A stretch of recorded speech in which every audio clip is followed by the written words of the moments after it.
Hello traders, welcome to your YouTube channel trading Pathshala. आज मैं बात करने वाला ट्रेडिंग में होने वाली 5 ऐसे साइकोलॉजिकल मिस्टेक्स जिसको आपको अवॉइड करना चाहिए। जिसमें से सबसे पहला है इमोशनलेस ट्रेडिंग।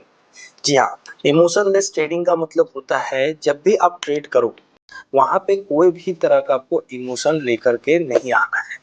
ये फियर ट्रेड, ये जो इमोशंस होते हैं ये नहीं आना चाहिए कि अगर मेरा ट्रेड प्रॉफिट पे चल रहा है तो ये नहीं होना चाहिए कि मुझे और ग्रीड है कि मैं और प्रॉफिट लेकर के निकलूं जबकि आपका टारगेट मीट कर चुका है। हाँ, वहीं पे आपका ये फियर आता है कि अगर आपका लॉस हो रहा है और as per rule, as per setup आपका स्टॉप लॉस अभी भी टच नहीं किया है तो आपको फियर यानी कि डरने की जरूरत नहीं है। इमोशनलेस ट्रेडिंग का मतलब ये होता है। एंड जो सेकेंड वन इज है वो है ओवर कॉन्फिडेंस।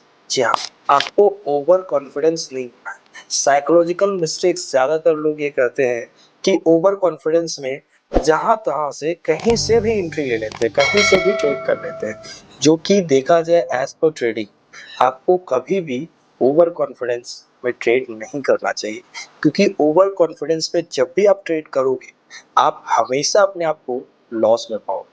क्योंकि ओवर कॉन्फिडेंस से जो लिया हुआ ट्रेड होता है उसमें कोई रूल नहीं होता है, कोई सिस्टम नहीं होता है, कोई लॉजिक नहीं होता है। इसलिए कभी भी आप ओवर कॉन्फिडेंस में आकर के ट्रेड मत करो। तीसरा जो है वो है रिवेंज ट्रेडिंग। रिवेंज ट्रेडिंग का मतलब होता है यानी कि आपने कोई ट्रेड लिया, लेट्स सपोज कि आपने रिलायंस पे बाय किया हुआ है और वहां पे कहीं ना कहीं आपका स्टॉप लॉस को हिट करके एक स्पाइक लगा करके वो वापस ऊपर आ गया।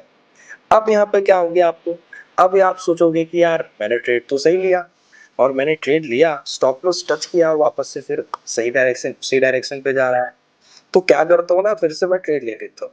जबकि ये गलत है। आप यहाँ पे रिवेंज ट्रेडिंग कर रहे हो कि यार मेरा स्टॉप लॉस कैसे हिट कर दिया, मेरा स्टॉप लॉस कैसे हिट कर दिया, मैं दोबारा वो ट्रेड लूंगा। और इस तरीके से आप एक बार लॉस करते हो, दोबारा फिर से ट्रेड लेते हो और वहां पे भी आप अपने आप को लॉस में पाते हो, जिसके वजह से कंटिन्यू लगातार ज्यादा लॉसेस हो जाता है। तो कभी भी इस तरीके से रिवेंज ट्रेडिंग नहीं करना चाहिए। एंड जो फोर्थ वन है वो है अपना फोमो, यानी कि fear of missing out. Fear of missing out का मतलब होता है कि कोई भी एक ट्रेड है जिसको आप रेगुलरली वॉच कर रहे हो या ट्रैक कर रहे हो, आपने वहां एंट्री के लिए रखा कि जब भी ये 110 के प्राइस पे आएगा मैं एंट्री करूंगा।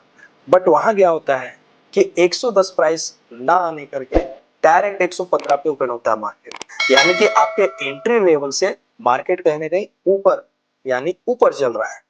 तो वहां पे आपको क्या होता है, फियर ऑफ मिसिंग आउट कि यार मैं रह गया, मार्केट मूवमेंट आ गया, कोई नहीं मैं ऊपर ट्रेड ले लेता हूँ, उस प्राइस पे ले लेता हूँ मेरा, जबकि एंट्री प्राइस था 115। बट आप क्या करते हो वहां पे 120 पे एंट्री ले लेते हो, जबकि वो नहीं करना चाहिए। क्योंकि आप वहां जो ट्रेड कर रहे हो वो एज पर रूल आपका 115 एंट्री था, बट फोमो की वजह से आपने ऊपर ले लिया और हो सकता है प्राइस करेक्ट करे, अब वहां पे आपका बड़ा लॉस हो सकता है। तो इसलिए फोमो ट्रेडिंग से भी दूर रहे। Last one is fifth, over trading, जो कि ज्यादातर बिगनर्स लोग ओवर ट्रेड करते हैं स्टार्टिंग के टाइम पे।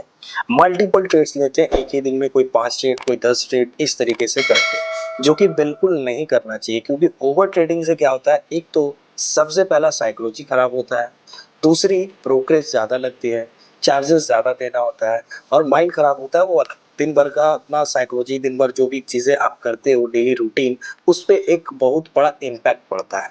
इसलिए कभी भी आपको ओवर ट्रेडिंग नहीं करनी चाहिए।